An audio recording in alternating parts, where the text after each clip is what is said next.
হযরত আনাস ইবনে মালিক রাদিয়াল্লাহু তাআলা আনহু হতে বর্ণিত, তিনি বলেন, শুনে রাখো, আমি তোমাদের এমন ভয়ঙ্কর দুটি দিন ও দুটি রাতের কথা বলবো, এগুলোর মতো ভয়াবহ রাত ও দিনের কথা সৃষ্টিজীবের মধ্যে কেউ কখনো শোনেনি। প্রথম দিনটি হলো যেদিন তোমার প্রতিপালকের পক্ষ থেকে তোমার কাছে একজন সংবাদদাতা আসবে।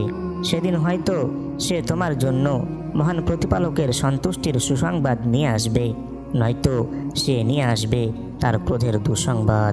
দ্বিতীয় দিনটি হলো যেদিন আমলনামা হাতে তোমাকে তোমার প্রতিপালকের সামনে দাঁড়াতে হবে। সেদিন হয়তো আমলনামা তোমার ডান হাতে থাকবে, নয়তো থাকবে তোমার বাম হাতে।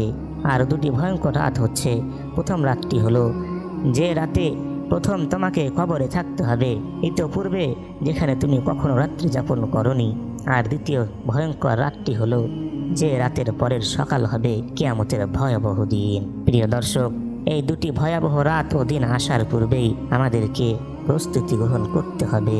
আল্লাহ রাব্বুল আলামিনের কাছে দোয়া করি, হে আল্লাহ, তুমি আমাদেরকে এই দুটি ভয়ঙ্কর রাত ও দিনের জন্য তৈরি থাকার তৌফিক দাও।